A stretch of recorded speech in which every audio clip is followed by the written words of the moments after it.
Welcome to Book Huddle. I'm your host, Karen Reeder. Today I have guest Cathy Longano on with us. She is a picture book author and also was a preschool teacher. So Cathy, tell me how you came to create this book, Meatballs Mixed Up Moods. Well, as you said, I was a teacher for 14 years, actually taught at different grade levels, everywhere from third, fourth, middle school. And the most recent grade level that I was at was preschool. That was about 3 years ago that I started. So that kind of opened up the door because I saw the need for social emotional learning and how much it was growing and how important it was to teach kids at this level. So I had that factor in my head. And then I had the other factor in my head of my dog. So my dog is Meatball. He's a real thing. Nice. He'll be 15 in June. Oh, he's So an he's old been with puppy. me this whole journey of teaching. And because he's been such a significant part of my life, I'm not sure if you're a dog owner, but those Yes. that are, you get it. Yes. He's, they're your right hand man, they're your best friend. They're so very special to you. So I wanted to do something to honor him, um, Wonderful. and just pay like a tribute to him.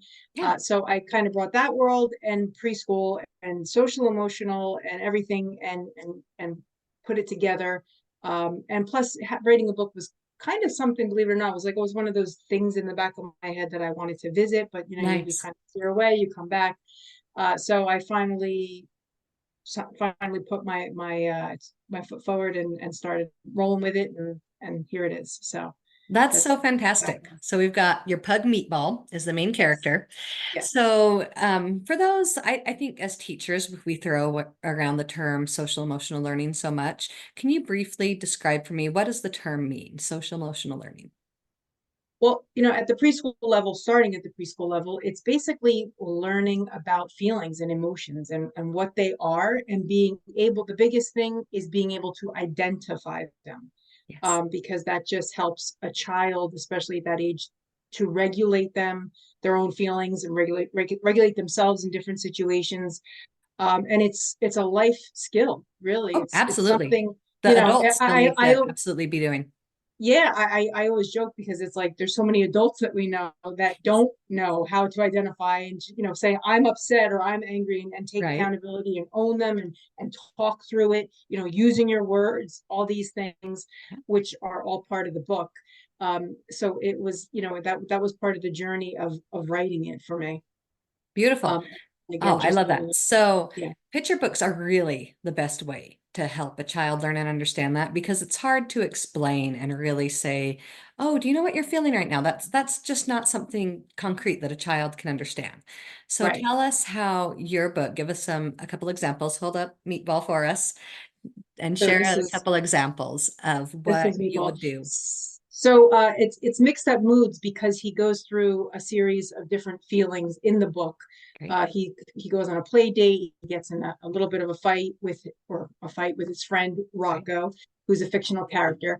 And they have this disagreement, which also, so the book also touches on friendship skills as well, and character traits, being kind to one another and So forgiveness. important. Yeah.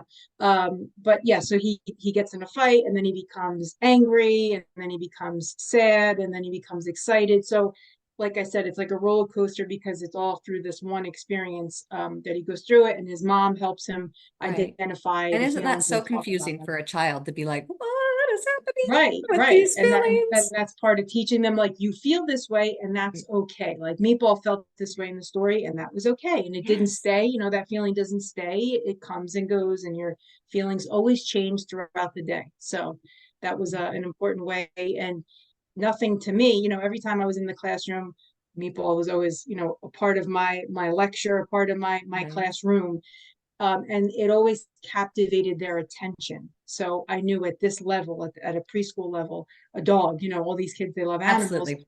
So to see, to put Meatball like kind of in this situation, Yes. they were just, they're able to relate and just so engaged in the story. And like, there was nothing more rewarding than watching their reaction as I'm reading the story to them. They're just completely captivated.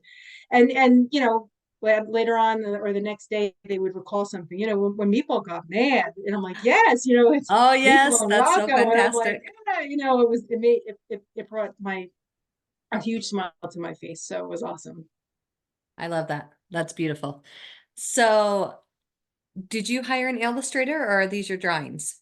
I did get an illustrator, yes. So I put the obviously the story together, Wonderful. and then the illustrator, and she did an awesome job. Maria Yes, Raya I is love her it. Why don't name. you hold it up and open to a page for us?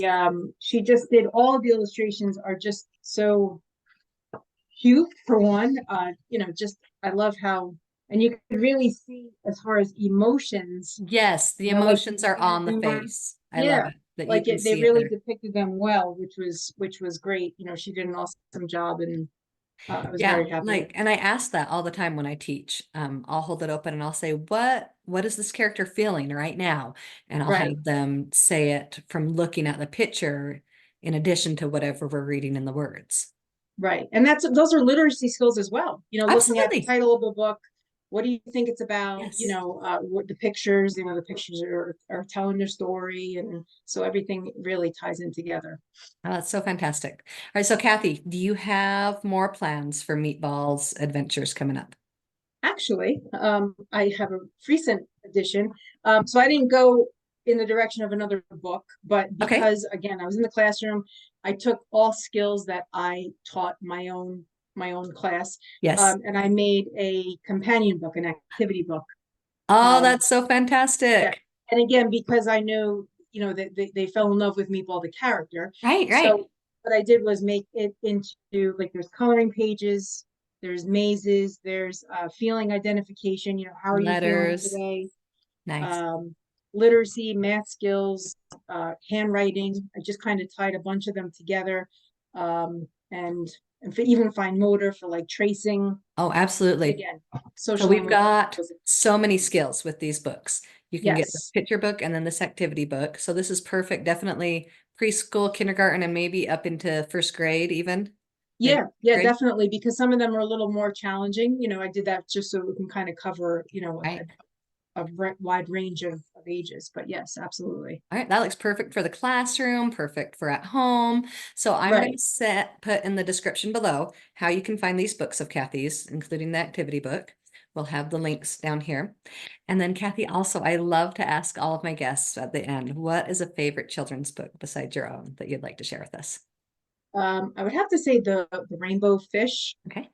is one of my favorite ones, just because it was it's such a simple story, but Yes. with such a beautiful message and beautiful lesson about, how everybody's different, but we should all appreciate each other, and not really look at the superficial things. And it's Right. what's on the inside that matters. So Oh, that's always that's been a great beautiful. story of mine. Yes. Beautiful. I love always seeing that in literature. Yes, definitely. Thank you so much, Cathy, for being on with us today and sharing with us about your book. Thank you, Karen. I appreciate your time.